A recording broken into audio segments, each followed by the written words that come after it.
So ito na yung update dito sa ating mga alagang kambing mga ka-farming. So hapon na po, alas 5:30 na po, alas 5:37 na po ng hapon. Ayan. So ito po yung mga kinuha ko na pagkain po nila. Update po tayo. Hoy, huwag mo itapon anak. Ito po yung mga kambing natin na malapit na pong mga anak. Ayan, may tubig po sila na may molasses. Yan po yung mga kambing po natin na malapit na pong mga anak. At ito yung nadisgrasya na kambing natin, yung isa ayan no. May bukol. Sana nga hindi makunan mga ka-farming. So ito ay nadisgrasya. Binato ng mga ano, ayun o. Napakita ko sa inyo. Mamaya istorbohin natin sila mamaya. Nadisgrasya yung ating kambing, napagtripan.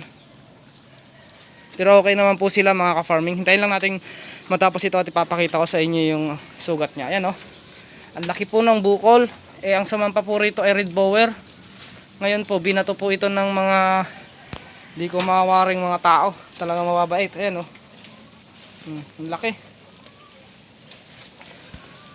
Laki ng sugat niya. Ayan. Walang nadisgrasya ho. Hanggang pinagtripan nila yung kambing natin. Ayan po o. Laki po ng bukol lang sa personal mga ka-farming. Ayan o, makikita nyo dito yung ano niya o. Ayan o. Ang laki. Oh. Bukol ho yan. Red bower po yung binubuntis nito. Ang pinagbubuntis ho nito, kaya sana nga ho ay hindi makunan mga ka-farming, kasi nakakapanghinayang kung ito ay makukunan lamang mga ka-farming. Kaya kainis lang kasi may mga tao talaga na hindi marunong lumaban ng patas. Yan mga ka-farming. Pero ganun pa man, tuloy pa rin tayo. Ito pala yung mga pinapakain ko.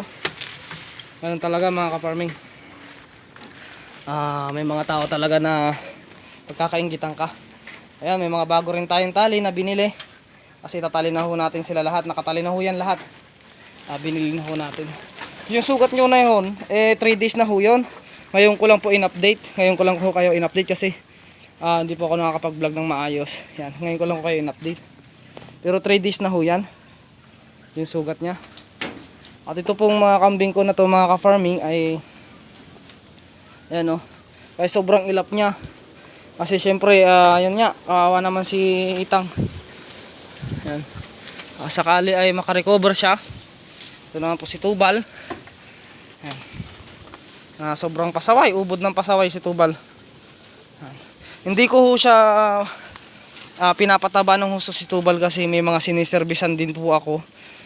Lalo't puro native lang naman yung mga kambing nila dito mga ka-farming.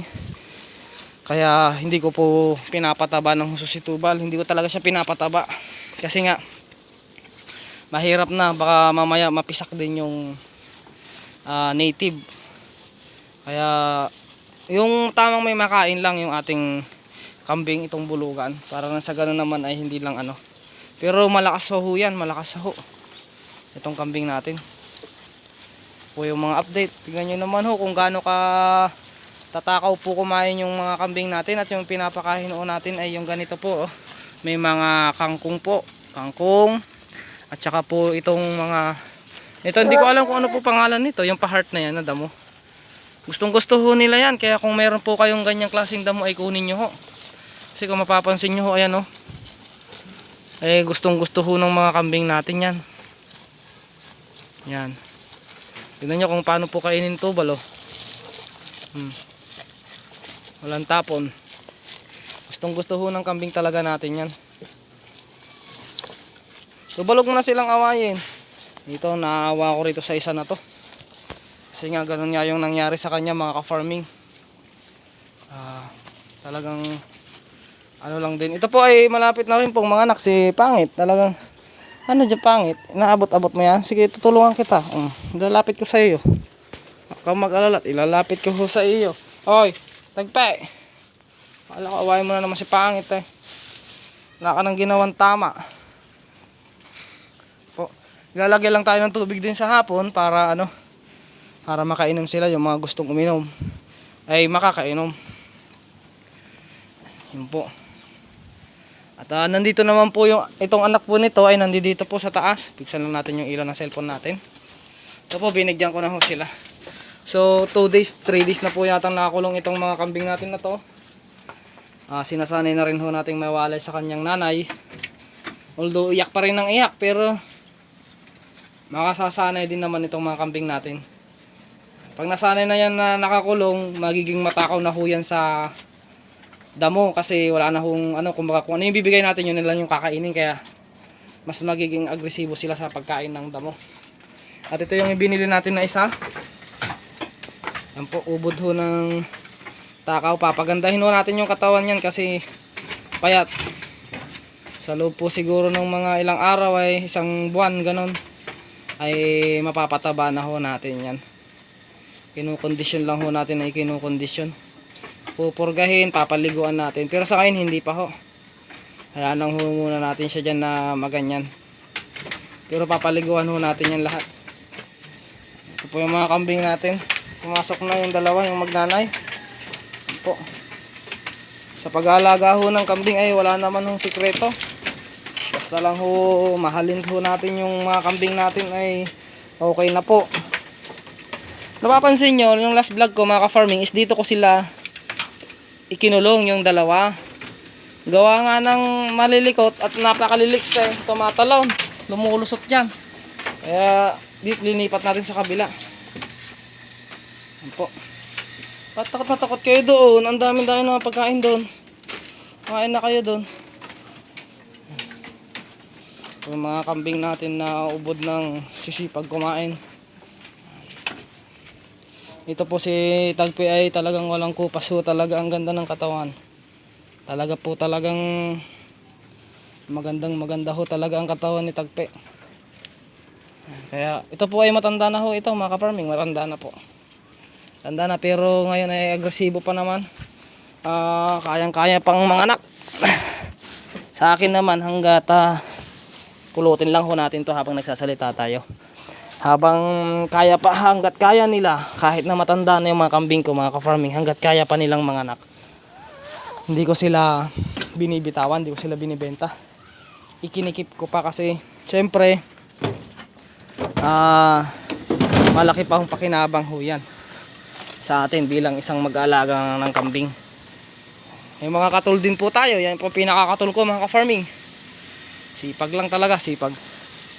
Sipag sa pag-aalaga, sipag sa lahat ng bagay.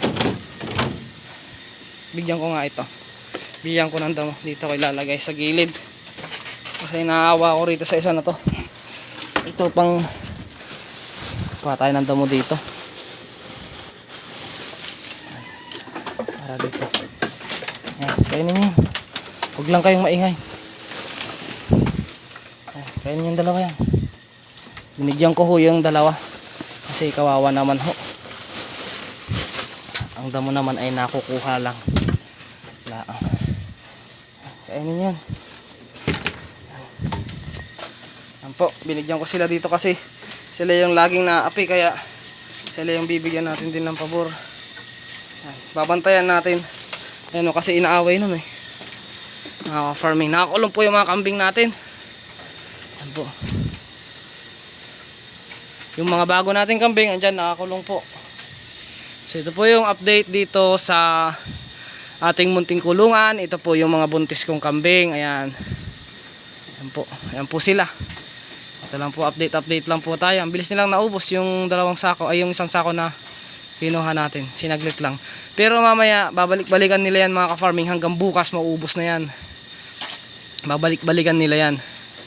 Kasi may ilaw naman ho tayo, may ilaw. Kaya walang pong problema sa pagpapakain kahit gabi. Tulad nga ho ng sinabi ko, yun nga, binato yung kambing natin. Ayan. Ngayon ho ay bumili ako ng lubid. Mga lubid, tsaka yung ano kasi, yun nga, ay mahirap din. Baka makunan yung ating mga alagang kambing. Kaya bumili na rin ho ako ng mga tali. At yung mga anak ho ni Tagpi ay hindi ko na rin ho ipinastol. Hindi ko na ho pinapastol. Hindi ko na ho isinasama sa pastulan, lalo na ito. Dalawa, tsaka yon. Kasi kung itatali mo lang to sa pastulan, hindi naman makakakain ng husto yan. Kaya dapat niyang free-range.